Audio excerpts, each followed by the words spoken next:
Olá você telespectadora, olá você telespectador da TV Cultura. A partir de agora você acompanha a edição do Opinião Litoral desta sexta-feira, 25 de novembro. O comentarista da sexta-feira é o advogado Roberto Mohamed, do time de comentaristas da Cultura. E nós recebemos hoje com muito prazer, com muita honra, o analista de investimentos Renato Russo. Bem-vindo, Renato Russo. Obrigado, Paulo, pelo convite. Vamos conversar hoje bastante sobre investimento. Acho que o período é bem oportuno para a gente conversar sobre isso. Antes de conversar com o Renato, vamos abordar rapidamente, Mohamed, a situação do Hospital Municipal de Cubatão. Em outubro, a Fundação São Francisco Xavier, que é a gestora, avisou que não renovaria o contrato de 5 anos, que vence agora na semana que vem, dia 30, na quarta-feira que vem. Deveria ter sido promovida uma nova licitação. Foi em outubro que avisou, né? Não foi feita a licitação, tem um prazo, até agora, tem um prazo de 3 meses em que a fundação fica ainda, depois do fim do contrato, para uma transição, só que para fazer a transição tem que saber para quem faz a transição. E existe, assim, uma ideia de que o prefeito Ademário pretenda fazer uma contratação emergencial. Boa tarde. Boa tarde, Paulo. O que está me causando espanto é o seguinte, eu não sei por que o Ademário ainda não está usando tornozeleira eletrônica. Porque ele passou de todos os limites. Todo mundo viu o que aconteceu em Cubatão esse ano com aquela aquela ONG Abraço.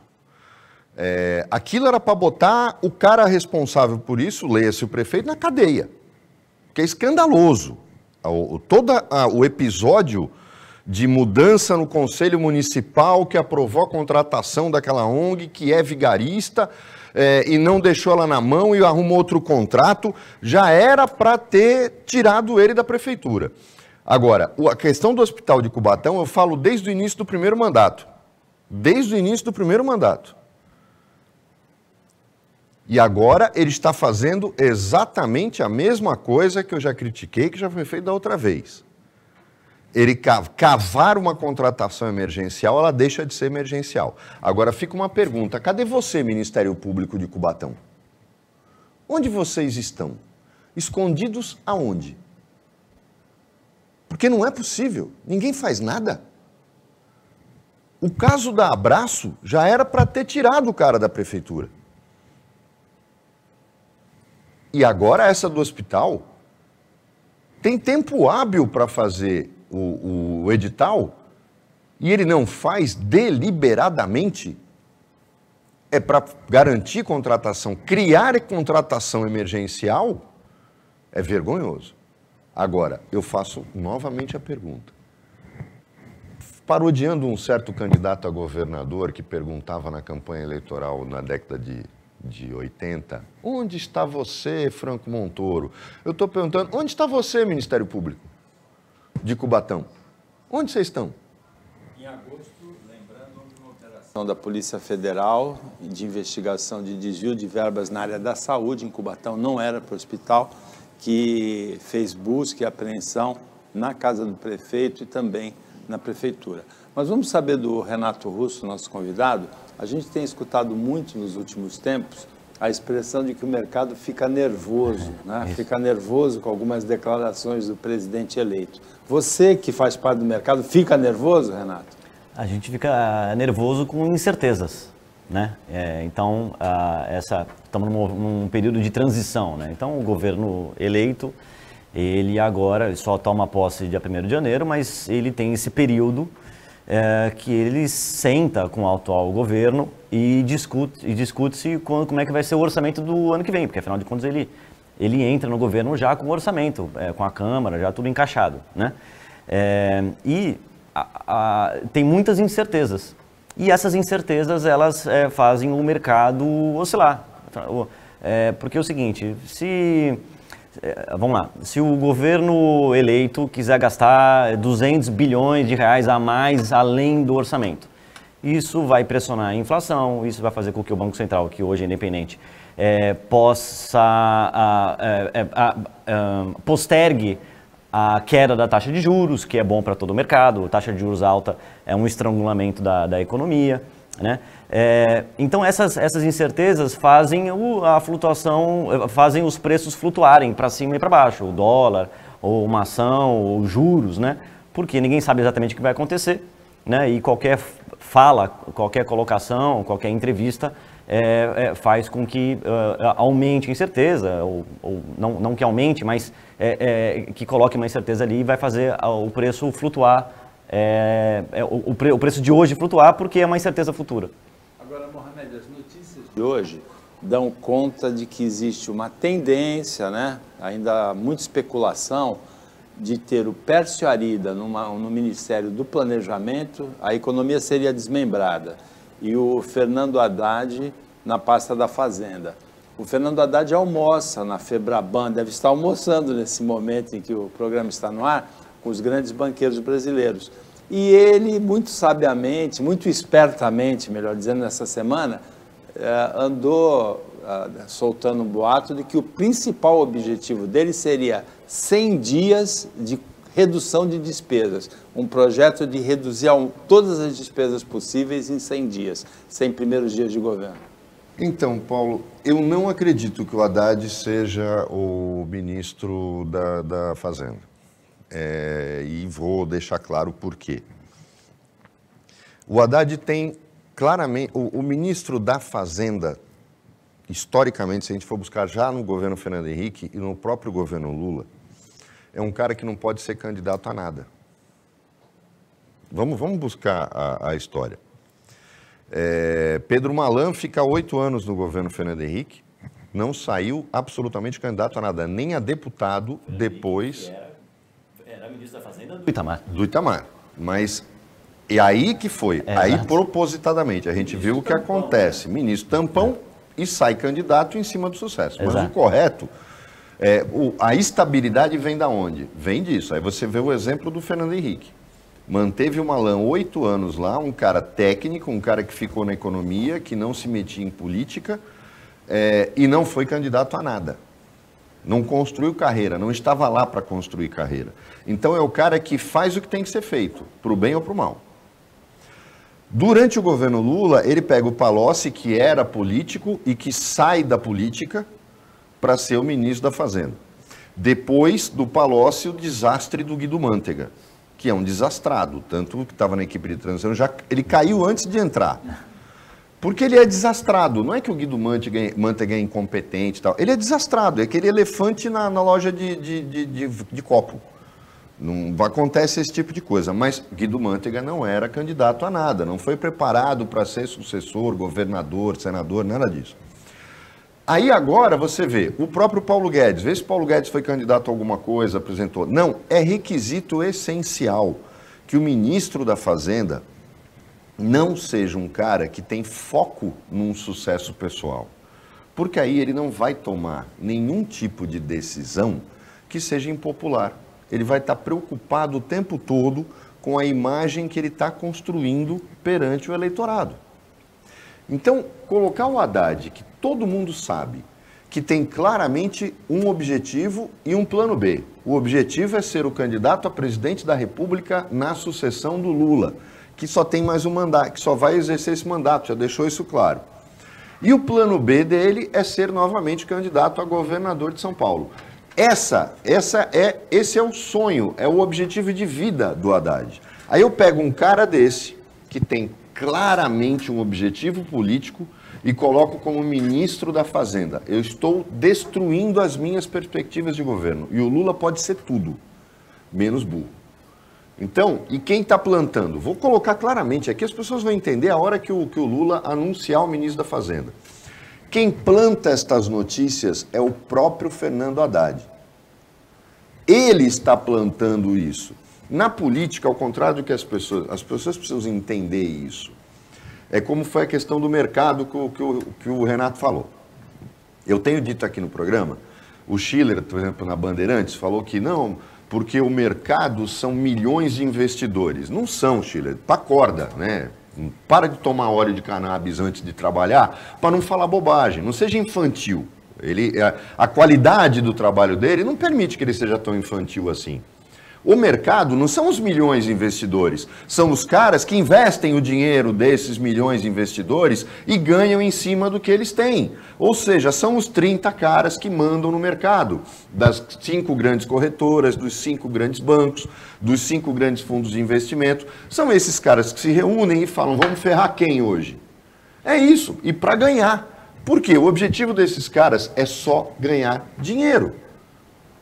Então, não pensem vocês que neste caso da política é diferente.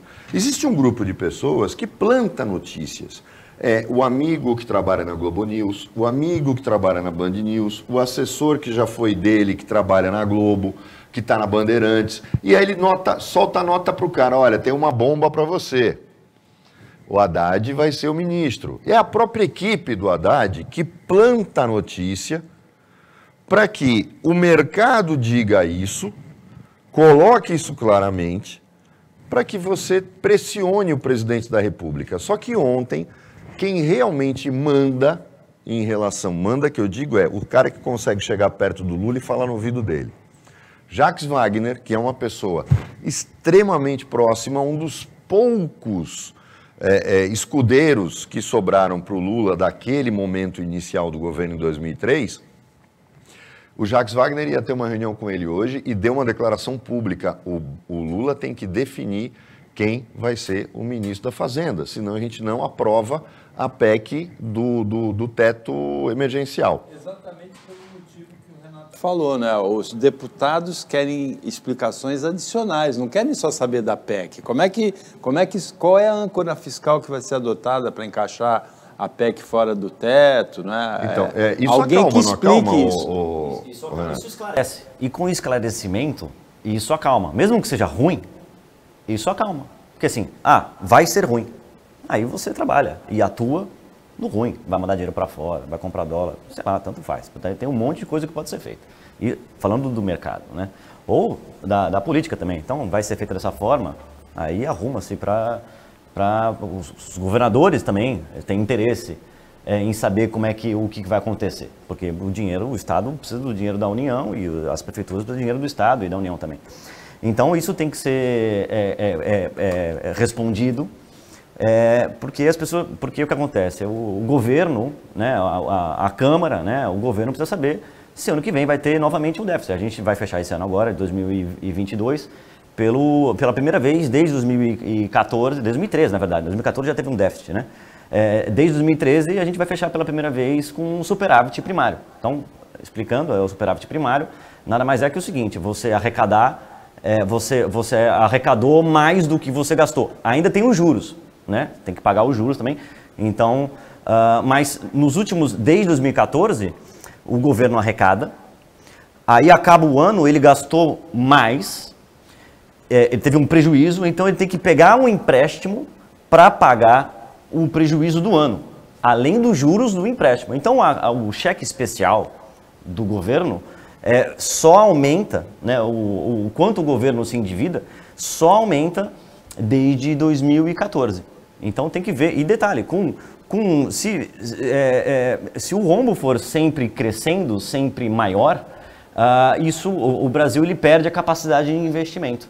Porque tem que pegar juros para pagar as despesas e os juros ele pode ser mais caro do que você tiver um governo eficiente. O Paulo falou agora que o governo, o Pércio Arida, quer trabalhar para os primeiros 100 dias ser eficiente. Fernando Haddad. Desculpe, perdão. Eu fiquei animado com essa notícia, mas eu não acredito. Eu não acredito porque é totalmente contra tudo o que o Lula já disse.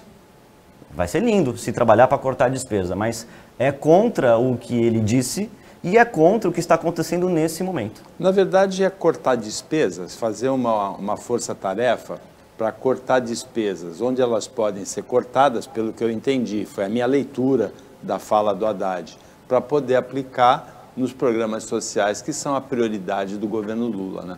Então, provavelmente eles vão cortar o dinheiro de alguém, o dinheiro de saúde, o dinheiro de educação, o dinheiro de cultura, o dinheiro... cortar despesa, eu nunca vi o PT fazer. E não está na proposta do PT, nunca, o PT se elegeu sem proposta. Mas nunca esteve na proposta do PT cortar a despesa, e ele nunca trabalhou em cortar a despesa. Muito pelo contrário. As despesas só cresceram em todos os âmbitos no governo PT, com Lula, com Dilma, ou nas propostas. Então, infelizmente, eu não acredito que isso vai acontecer. O Opinião Litoral volta depois do intervalo bem rapidinho. Fica com a gente.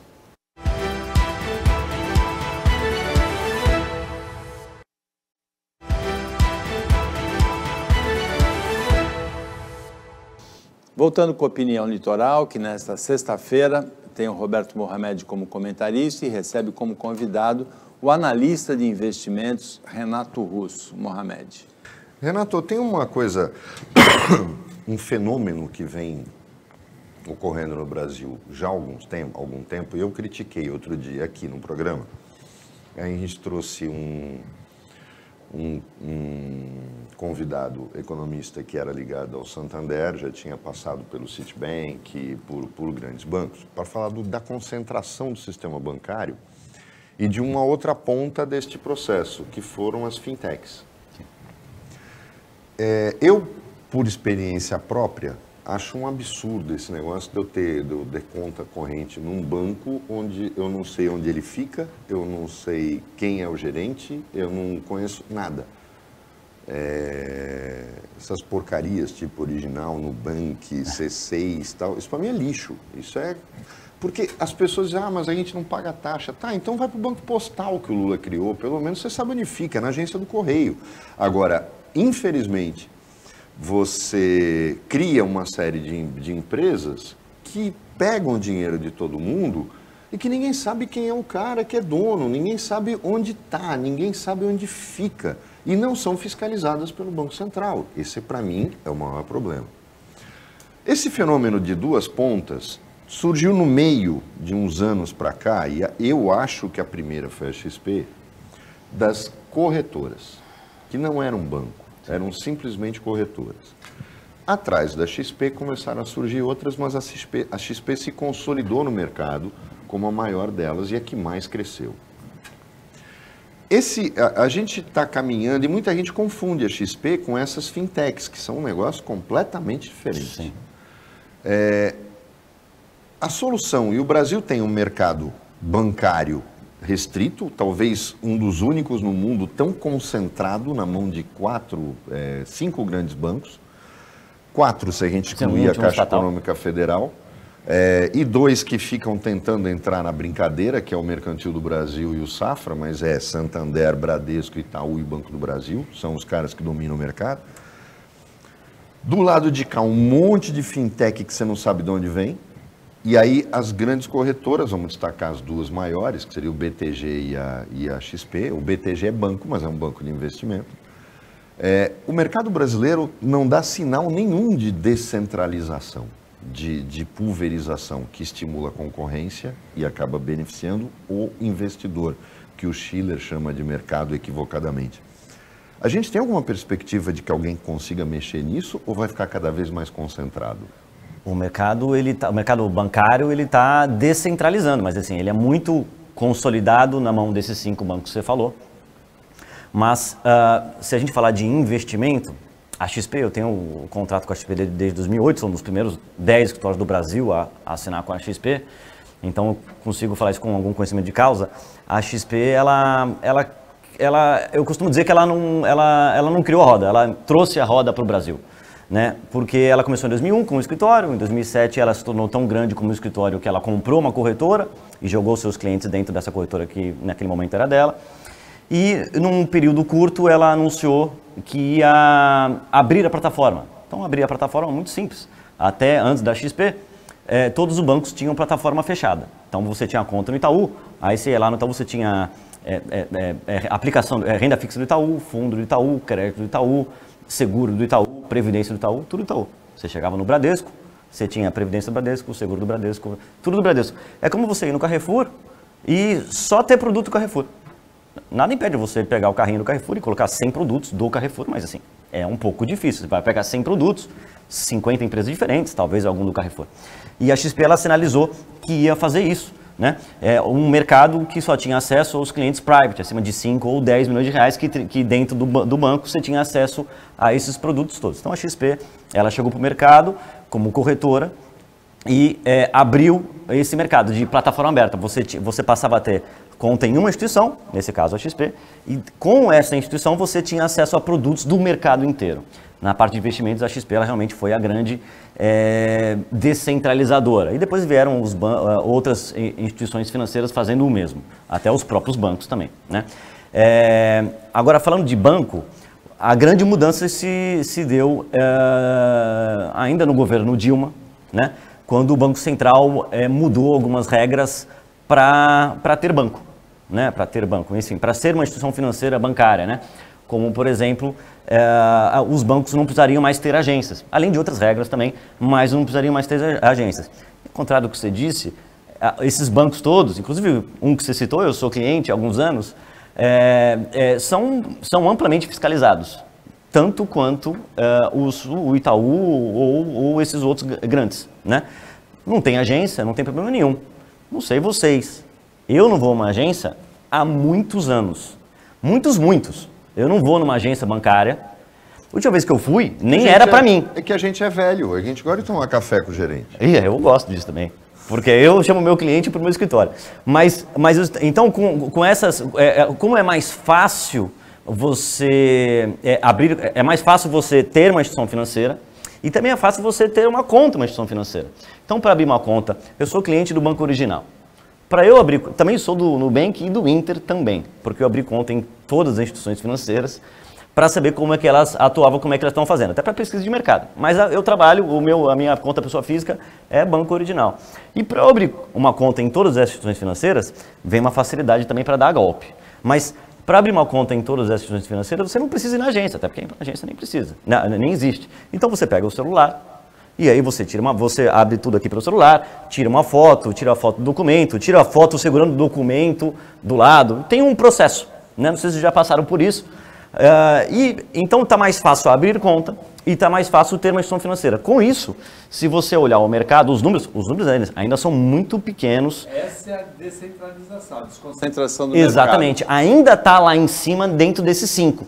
Tanto o dinheiro, investimento, como o mercado de crédito, por exemplo. Mas eu vou dar um dado que eu tenho um pouco mais de conhecimento. A XP, ela deve atingir, em algum momento de 2023, pela projeção de dinheiro que ela vai crescendo, dos clientes que vão colocando dinheiro dentro da XP, ela deve atingir, em algum momento de 2023, R$1 trilhão de dinheiro dos clientes ali dentro. Ok? Eu me lembro de 2010, que ela atingiu 1 bilhão. Cresceu 1000 vezes. 13 anos, ela vai de 1 bilhão para 1 trilhão. E esse dinheiro veio dos bancos. Agora, Renato, veja, a concentração... Estavam nos bancos. Se fizer uma pesquisa da concentração de bancos entre os 5 grandes bancos, dos 40 anos para cima, vai dar essa concentração. Agora, se for dos 40 anos para baixo, vai dar no Nubank, no Original, né? Porque eu, por exemplo, eu tenho conta em banco, meus filhos não têm. Em banco com agência. Banco com agência. Seus filhos devem ter, mas não com agência. Exatamente. Mas o que acontece é o seguinte... Tem nas fintechs, né? Na década, a concentração ela começou muito forte na década de 90, com a implementação do Banco Real, não, a implementação do Plano Real. Alguns bancos... Quebrou econômico, alguns bancos não estavam conseguindo trabalhar com a economia nova, porque tinha muitos bancos que ganhavam dinheiro de um dia para o outro. Proer, né? E aí, justamente, em 95 foi criado o PROER, Programa Recuperação, não me lembro agora exatamente a sigla, que foi um conjunto de medidas para dar sustentação ao sistema financeiro nacional. Foi criado o FGC, o Fundo Garantidor de Crédito, que garantia dinheiro, um valor para o aplicador caso o banco quebrasse, que na época era 20 mil, foi crescendo, hoje está 250 mil reais, né? E outras regras também. Aliás, porque um banco estava quebrando e contaminando o outro. Então esse conjunto de regras veio para conter o efeito contágio, né, do sistema financeiro. Então alguns bancos quebraram e os bancos maiores ficaram maiores, até porque é o seguinte, ninguém quer ser cliente de um banco que está com um problema financeiro. Você não vai querer ser... É ruim ter um banco que lucra 25 bilhões de reais no Brasil, né? É ruim, mas assim... é melhor ser cliente desse banco do que um banco que está com prejuízo há 3, 4, 5 anos. Então, o sistema financeiro nacional ele foi se consolidando, e aí um banco comprando o outro. Em 2009, o Itaú se uniu ao Unibanco. Um ano antes, o Santander comprou o Banco Real. E agora, nessa última década, o HSBC saiu do Brasil, saiu de alguns países, depois de uma crise que teve lá na Europa, né? Um escândalo, na verdade. Então, o Santander o HSBC ficou com o Bradesco, mais consolidação, e o Citi também saiu do Brasil. E foi para no Brasil aqui foi para a mão do Itaú, mais consolidação. E essa consolidação ela começou a diminuir, ainda é estrondosa, mas começou a diminuir, não por conta da XP no primeiro momento, porque a XP ainda era uma corretora, lidava somente com aplicação financeira, mas começou principalmente com as regras para você ter novas instituições financeiras. Então, eu vou dar um exemplo, acho que é um exemplo muito interessante, que é o cartão, o roxinho, o Nubank, que hoje é conta bancária, é banco, você pega dinheiro emprestado, você pode aplicar dinheiro também, é um concorrente da XP também, mas naquele primeiro momento era o cartão de crédito sem anuidade, sem taxa. Já foi um primeiro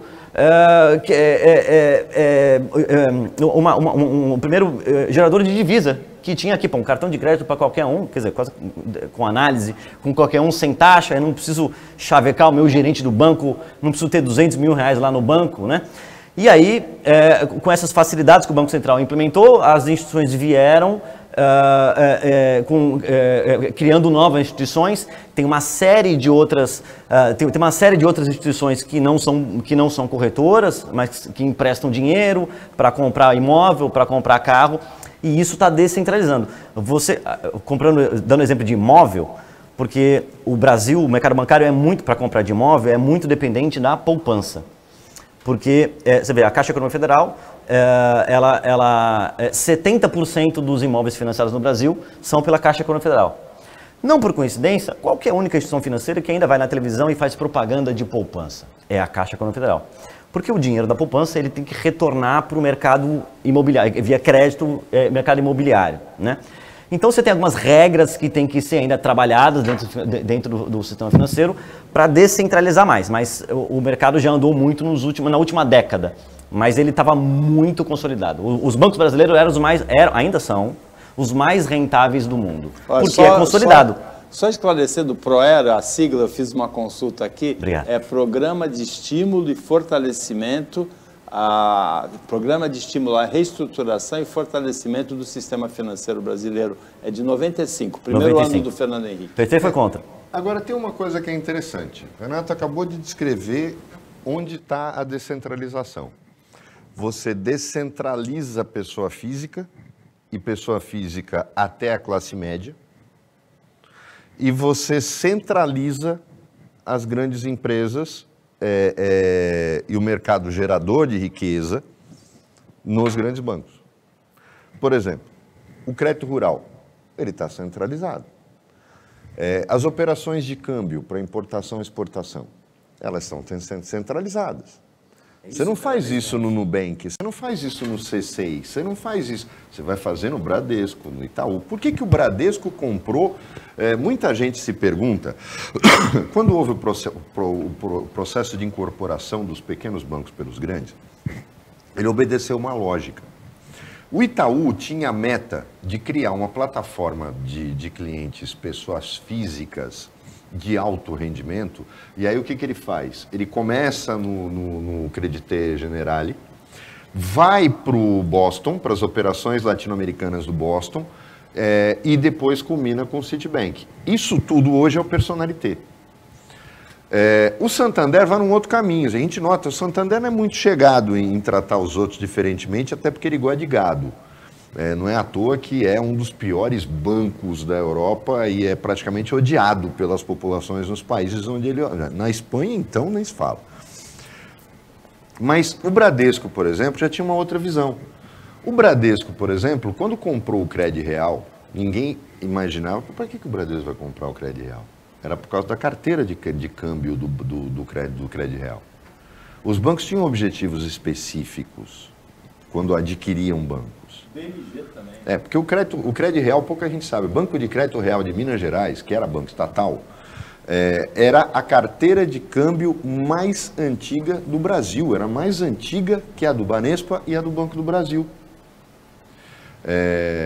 Foi por causa do ouro mineiro todas as transformações que o próprio Banco do Brasil e o Banespa tiveram. Mineração de o ouro, a época era em Minas que vinha o ouro todo, e a carteira de câmbio mais antiga e com credibilidade lá fora que existia no Brasil era a do Banco de Crédito Real de Minas Gerais. E o Bradesco comprou só por isso. O problema é, quando eu centralizo, e essa vem a pergunta que eu vou te fazer, quando você centraliza o mercado, porque quando você pulveriza a pessoa física de baixa renda, e aí o mercado é gigantesco, tem um monte de gente que não tem conta em banco, não tem Pix, e a criação do Pix incentivou e favoreceu essas instituições digitais. Sim. É um cara que movimenta R$1.000, R$500, R$800, R$1.500, R$2.000. Esses caras, que representam muita gente, representam 5% da economia. O problema é os outros 95%, que está centralizado na mão destes grandes bancos. E a gente não nota, eu disse aqui no programa outro dia, falei, o banco não gera riqueza, o banco explora a riqueza. A gente não vê perspectiva, Renato, essa é a grande questão que eu queria que a gente abordasse no próximo bloco. Mesmo Lula, com todo o discurso dele, durante os 8 anos que ele foi presidente, ele foi um pai para os bancos. Sim. A verdade não é o que se fala. Ele não enfrentou os bancos. Muito pelo contrário. Ele facilitou essa centralização maior. E é justamente aí que eu quero que a gente vá no próximo bloco. A gente não está caminhando para um sério risco, porque a centralização, ela significa excesso de poder. Sim. A ponto de... Isso não existiu há 6, 7 anos. De praticamente os bancos determinarem quem eles querem no Banco Central. Aí a gente chega no fundo do poço, na minha opinião, que não estou no mercado. Você que está, é o que a gente vai falar no próximo bloco. Isso aí é assunto para depois do intervalo, a gente volta já já, fica com a gente.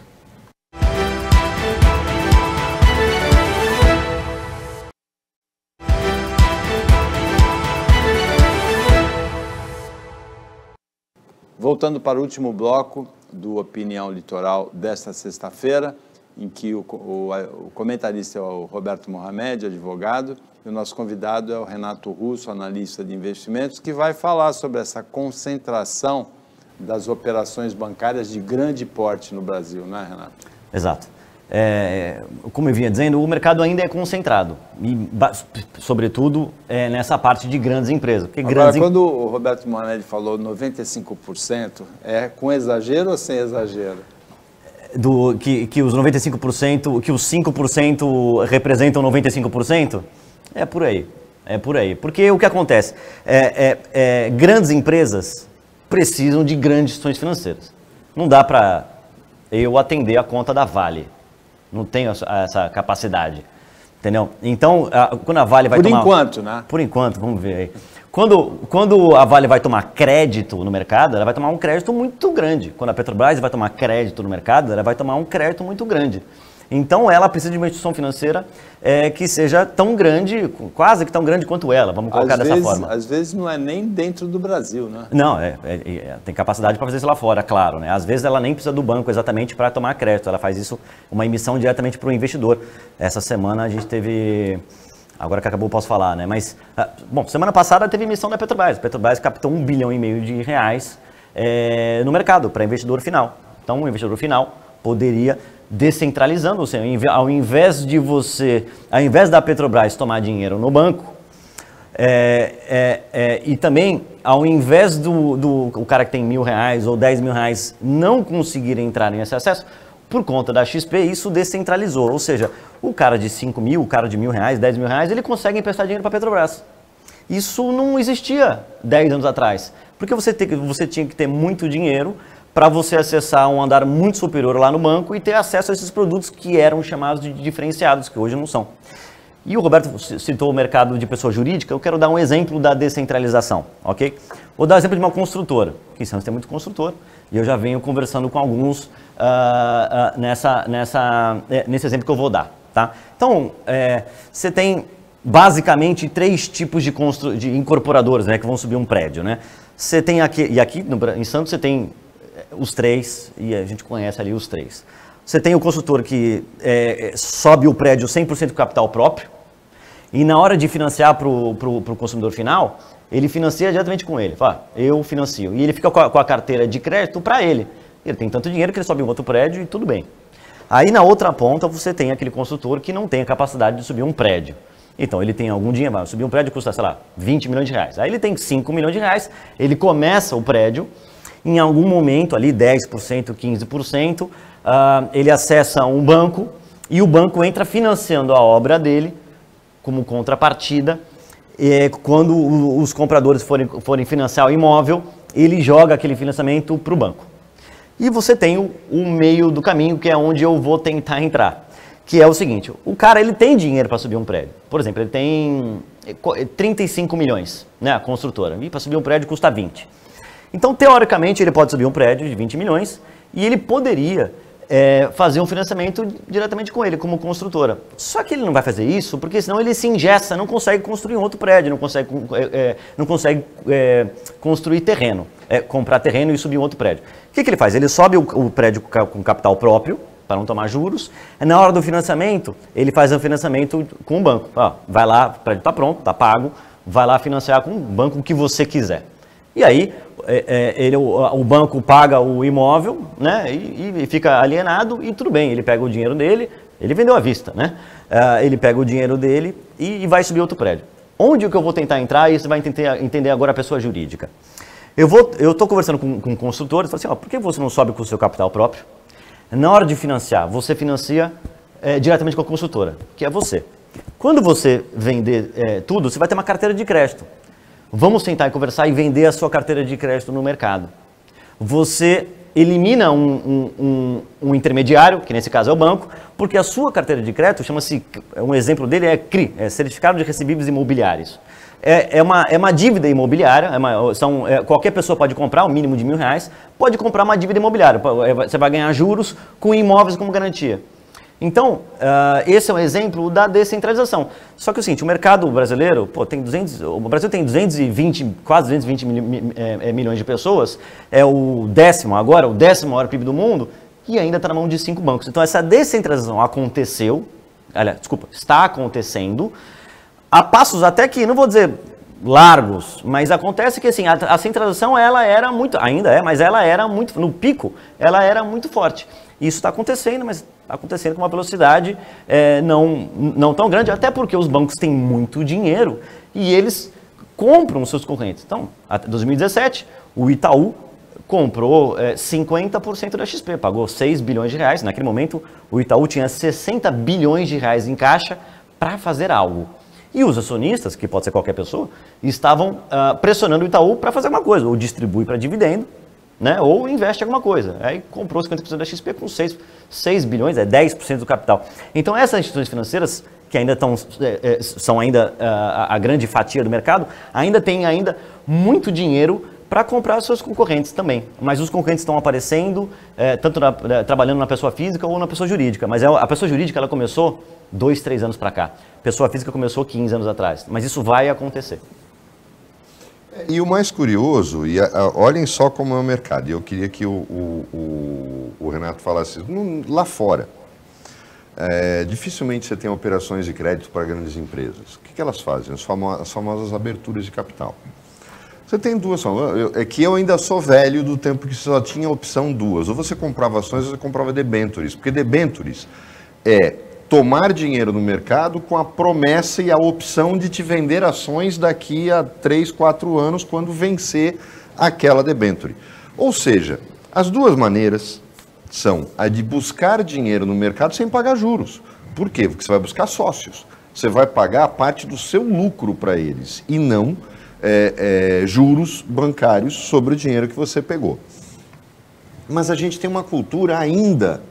muita gente fala, olha, toda hora está tendo IPO, que é o lançamento dessas ações, mas a gente ainda está na idade da pedra em relação a isso, não está, Renato? Ainda está.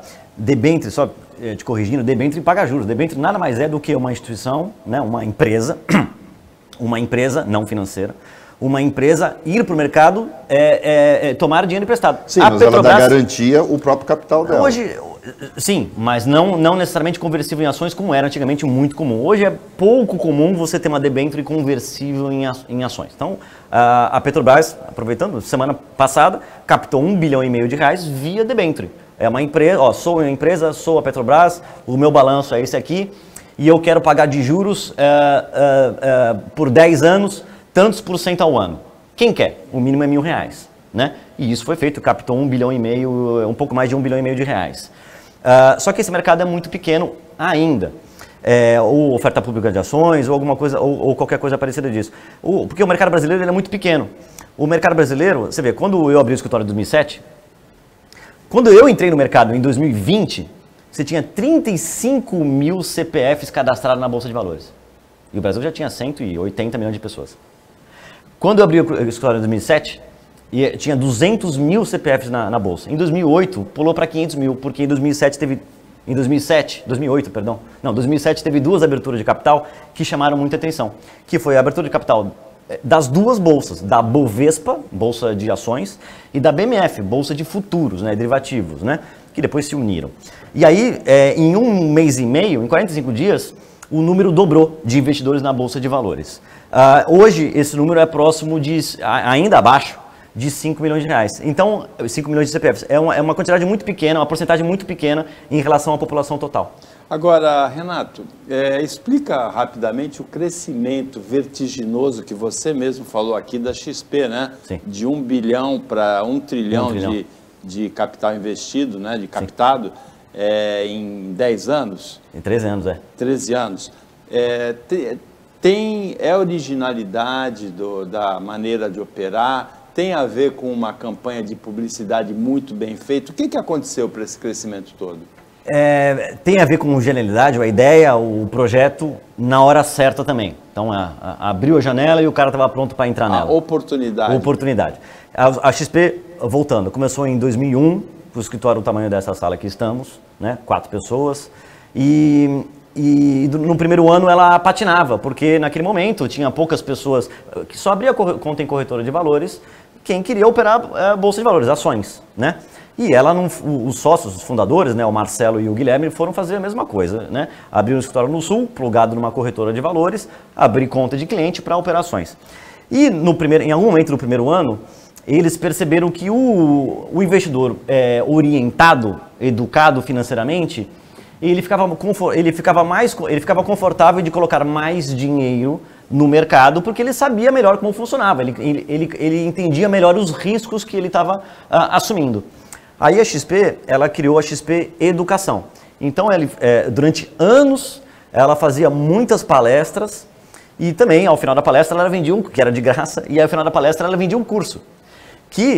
Quando foi isso? Começou em 2001. Muito interessante. Exatamente. Então ela tinha um funil de venda. A verdade é essa. Ela tinha um monte de espectador da palestra, sei lá, 100. Ao final da palestra você tinha 40 alunos de curso, e depois do curso você tinha uma conversão de 30% e 35%, às vezes 35 pessoas, né, quase 100%, 90% de conversão em clientes. E esses clientes eles estavam educados, eles sabiam o que era uma ação, o que era uma debênture, o que era uma opção, o que era mercado futuro, né, o que era stop loss, stop gain. Então, tinha o acompanhamento do escritório, mais de perto, né, que trabalhava melhor com aquele cliente no telefone, porque não precisava explicar tudo, porque sabia, caiu, subiu, o dólar subiu. Então, o cliente educado, ele ficava confortável de colocar o seu dinheiro no mercado, porque ele conhecia melhor os riscos. Então a XP ela começou a crescer dessa forma. Em 2007, até 2007, ela estava plugada numa corretora chamada Intra. E ela tentou comprar a Intra em 2007 e a Intra falou não. Então ela comprou uma corretora que naquele momento era a menor do mercado, quase não tinha cliente. Ela comprou a corretora a preço de banana, quase isso, né? E jogou todos os clientes que estavam na Intra, né, dentro dessa corretora que agora era dela. E esvaziou a Intra. Aí a XP começou a crescer como corretora, nesse momento como corretora. E o grande pulo do gato foi quando ela abriu plataforma. Porque eu costumo dizer que é o seguinte, o meu cliente, em 2008, eu abordava um cliente, o cliente tinha, sei lá, R$1 milhão, por exemplo, para investir. Aí ele fazia um curso comigo de Bolsa de Valores. Aí, ele botava 50 mil reais lá no meu escritório, 5% do capital dele, porque eu só tinha o capital de risco, que era a Bolsa de Valores, ações, né? Quando a XP veio com os outros produtos, inclusive os conservadores, CDB, título público, né? Tudo que também tem no banco, a gente conseguiu pegar todo o dinheiro dele no banco. Porque não tinha somente o capital de risco, eu não tinha somente aqueles 50 mil de bolsa, eu tinha os 50 mil que ele queria colocar na bolsa e também tinha os 950 mil para atender ele com o CDB ou com outros fundos de investimento que é o que ele já tinha no banco. E começou a crescer dessa forma. A política de educação continua? Continua, só que hoje você tem YouTube, né? Você tem aí alguém que faz um curso aí de 3 dias e já começa a dar aula por aí, né? Mas a XP tem ainda? XP tem, mas o mercado ele já não é mais agora dessa forma. Você fez esse curso? Eu fiz uns 60 a 80 cursos, eu dei mais de 500 palestras nesse período. O mais engraçado é que a gente começa a descobrir, e o bom da gente ter um cara como o Renato que fala a língua da gente, porque eu acho que o telespectador do programa conseguiu entender, que às vezes a gente vem aqui e a gente vê essa história de mercado, o mercado nada mais é do que os caras que bolam formas de ganhar dinheiro quando está em alta e quando está em baixa. Por isso que o Renato colocou no primeiro bloco, o Haddad tem que escolher o ministro da Fazenda. Por quê? Porque eu trabalho com o cenário que for. Porque esse mercado ganha sempre. O mercado nunca perde. Essa reação antecipada do mercado é, na verdade, uma forma de se garantir para continuar ganhando. Ganhar na alta e ganhar na baixa. Ganhar com o dólar lá em cima ou ganhar com o dólar lá embaixo. Tanto faz, mas eles vão ganhar sempre. Isso você pode ter certeza. Chegamos ao final da opinião dessa sexta-feira, agradecendo a participação do Roberto Mohamed, agradecendo muito a participação do Renato, foi muito esclarecedor, muito interessante essa conversa sobre os investimentos, sobre o mercado brasileiro, sobre o sistema financeiro brasileiro. Agradecendo o trabalho da equipe técnica e de jornalismo do Sistema Costa Norte e agradecendo principalmente a você que acompanhou a gente mais essa edição. Até segunda-feira, nesse mesmo horário, de 15 para 1, concorrendo com o Jogo do Brasil logo depois. E um ótimo final de semana para você, que você merece.